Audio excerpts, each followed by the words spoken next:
Welcome to exam विवेचना। तो दोस्तों, आज की इस वीडियो में हम डिस्कस करेंगे हिंदी ग्रामर के उन प्रश्नों को जो हाल ही के दिन में परीक्षा में पूछे गए थे। तो जो ये प्रश्न होंगे ये आपकी आगामी परीक्षा के लिए बहुत ही महत्वपूर्ण होंगे। तो वीडियो को शुरू से लेकर अंत तक ध्यानपूर्वक देखिएगा। तो जो यहाँ पर पहला प्रश्न पूछा गया है यह है 41 पूछा गया है योग रूढ़ी शब्द है। तो जो दिए गए विकल्पों के अनुसार योग रूढ़ी शब्द होगा तो वो होगा आपका विकल्प ए पीताम्बर। अगला क्वेश्चन है छाती के बल चलने वाले के लिए उपयुक्त शब्द बताइए। जो छाती के बल चलता है उसके लिए उपयुक्त शब्द होगा यहाँ पर उड़द। जो विकल्प सी है बिल्कुल सही होगा। अगला क्वेश्चन देखते हैं। अगला क्वेश्चन है 43 में पूछा गया है पाँव पर पाँव रखना मुहावरे का क्या अर्थ होता है। तो जो पाँव पर पाँव रखना मुहावरे का अर्थ होगा तो ये होगा विकल्प बी अनुसरण करना। अगला जो क्वेश्चन है यहाँ पर ये है 44 इसमें पूछा गया है नाराज में उपसर्ग बताइए। तो जो नाराज शब्द है इसमें जो उपसर्ग लगा है तो ये होगा ना। विकल्प ए बिल्कुल सही होगा। अगला क्वेश्चन है यहाँ पर इसमें पूछा गया है हिंदी के वर्ण कौन सी लिपि में लिखे जाते हैं। तो जो हिंदी के वर्ण लिखे जाते हैं ये आपकी देवनागरी लिपि में लिखे जाते हैं। यहाँ पर सही विकल्प सी होगा। दोस्तों, यहाँ पर आपको बता दूं, अगर अभी तक आप हमारे टेलीग्राम ग्रुप के साथ नहीं जुड़े हैं तो आप हमारे टेलीग्राम ग्रुप के साथ जुड़ सकते हो। उसका लिंक आपको डिस्क्रिप्शन बॉक्स में मिल जाएगा। इसी के साथ अगर आपने अभी तक बाकी के वीडियोस नहीं देखे हैं तो उनके लिंक भी आपको डिस्क्रिप्शन बॉक्स में मिल जाएंगे, वहाँ से आप उन्हें देख सकते हो। अगला क्वेश्चन है ई कैसे स्वर है। तो जो ई स्वर है तो ये होगा आपका दीर्घ स्वर। यहाँ पर जो विकल्प बी है सही होगा। अगला जो क्वेश्चन है ये है आपका 28। इसमें पूछा गया है श्वास की मात्रा के आधार पर व्यंजनों के कितने भेद होते हैं। तो जो श्वास की मात्रा के आधार पर व्यंजनों के भेद होते हैं ये आपके 2 होते हैं। अगला क्वेश्चन है यहाँ पर 29। इसमें पूछा गया है कि जो अशुद्ध शब्द है उसको छांटिए। तो यहाँ पर जो अशुद्ध शब्द रहेगा 29 का तो ये रहेगा विकल्प सी उज्ज्वल। बाकी कृपया, चिन्ह और गुरु ये सभी शुद्ध रूप हैं।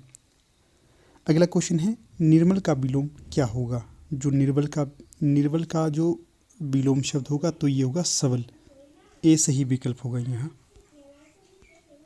अगला क्वेश्चन है 31। इसमें पूछा गया है द्विगु समास का उदाहरण है। तो जो द्विगु समास का उदाहरण रहेगा तो ये होगा तिरंगा। बी सही विकल्प होगा। अगला क्वेश्चन है 32। इसमें पूछा गया है जातिवाचक संज्ञा छांटिए। तो दिए गए विकल्पों के अनुसार जो जातिवाचक संज्ञा होगी तो ये होगी पर्वत में। ए सही विकल्प होगा यहाँ। अगला क्वेश्चन है 33। इसमें पूछा गया है काल कितने प्रकार के होते हैं। तो जो काल होते हैं ये 3 प्रकार के होते हैं। अगला है 34। इसमें पूछा गया है कि जो शीला आपको अपना बड़ा भाई मानती है कैसा वाक्य है।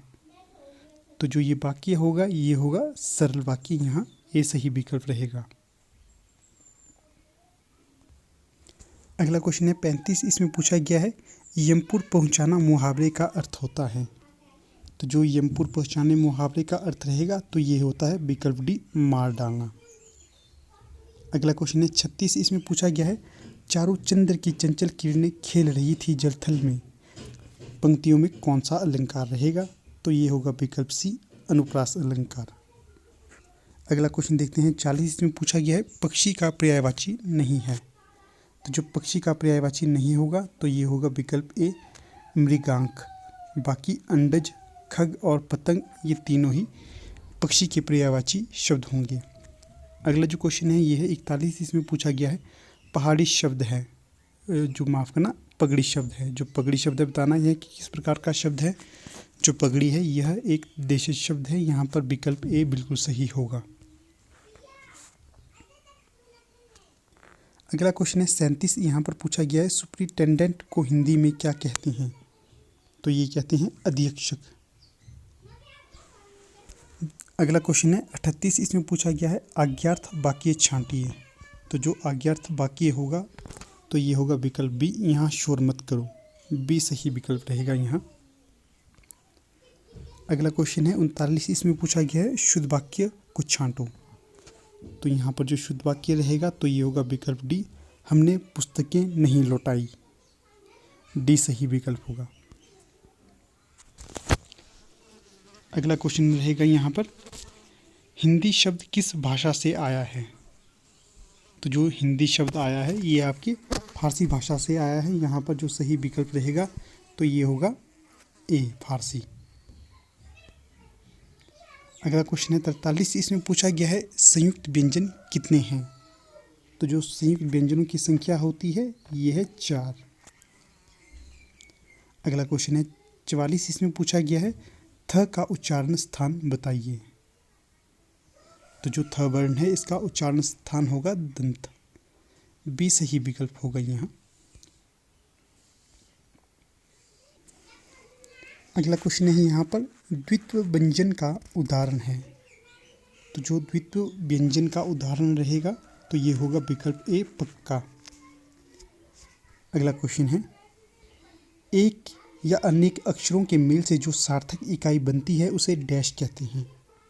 तो उसे शब्द कहते हैं। जो एक या अनेक अक्षरों के मेल से सार्थक इकाई बनती है उसे शब्द कहेंगे। यहाँ पर जो विकल्प बी है उचित होगा। अगला क्वेश्चन है 47, इसमें पूछा गया है यदि जमा अपी की शुद्ध संधि होगी। तो जो यदि जमा अपी की शुद्ध संधि होगी तो ये होगी यद्यपि। बी सही विकल्प होगा। अगला क्वेश्चन है 48, इसमें पूछा गया है जलज कैसा शब्द है? तो जो जलज शब्द है ये आपका युग्म शब्द होगा। यहाँ विकल्प ए बिल्कुल सही होगा। अगला क्वेश्चन है 49, इसमें पूछा गया है आ उपसर्ग का उदाहरण नहीं है। तो जो आ उपसर्ग का उदाहरण नहीं रहेगा तो ये आपका विकल्प ए, आनाकानी होगा। अगला क्वेश्चन है, दो शब्दों के योग से जो जोड़ा बनाने वाले शब्द कहलाते हैं। जो दो शब्दों के योग से जोड़ा बनाने वाले शब्द कहलाते हैं तो ये कहलाते हैं आपके युग्म। यहाँ पर बी सही विकल्प होगा। अगला क्वेश्चन है यहाँ पर 31, इसमें पूछा गया है निम्नलिखित में से कौन सा अयोगवाह है? तो जो दिए गए विकल्पों के अनुसार अयोगवाह शब्द होगा तो वो होगा विकल्प ए, विसर्ग। अगला क्वेश्चन है 32, इसमें पूछा गया है निम्नलिखित में से कौन सा शब्द शुद्ध है? तो यहाँ पर विकल्पों के अनुसार शुद्ध शब्द रहेगा प्राण। ए सही विकल्प होगा। अगला क्वेश्चन है 33, इसमें पूछा गया है क वर्ण किसके योग से बना है? तो जो क वर्ण बना है योग से तो ये बना है आपके विकल्प सी, क जमा अ से। अगला क्वेश्चन है 34, इसमें पूछा गया है निम्नलिखित में से कौन सा युग्म शब्द सही है? तो ये रहेगा विकल्प ए, अंश और हिस्सा। ए सही विकल्प होगा, अंश और हिस्सा।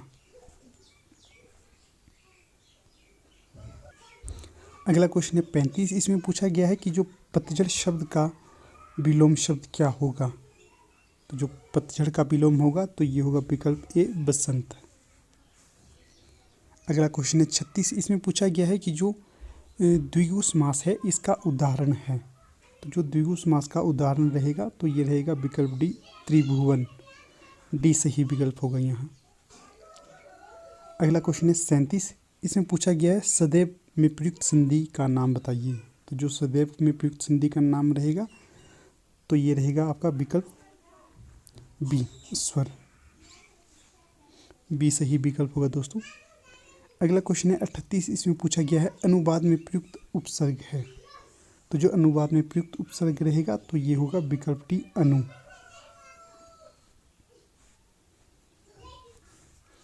अगला क्वेश्चन है यहाँ पर 39, इसमें पूछा गया है निम्नलिखित में से कौन सा शब्द देशज है?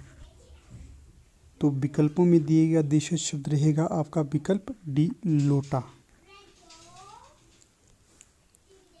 अगला क्वेश्चन देखते हैं, यह है 40, इसमें पूछा गया है निश्चयवाचक सर्वनाम कौन सा है?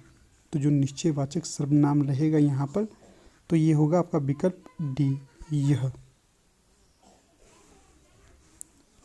अगला क्वेश्चन है 41, इसमें पूछा गया है कि जो निम्न में से भाववाचक संज्ञा है। तो यहाँ पर विकल्पों में भाववाचक संज्ञा रहेगी ए, लंबाई। अगला क्वेश्चन है 42, इसमें पूछा गया है उ के उच्चारण स्थान है। तो जो उ के उच्चारण स्थान रहेंगे तो ये रहेंगे विकल्प सी, ओष्ठ। अगला क्वेश्चन देखते हैं। अगला क्वेश्चन है खटमल शब्द है, तो जो खटमल शब्द है यह पुल्लिंग है। ए सही विकल्प होगा।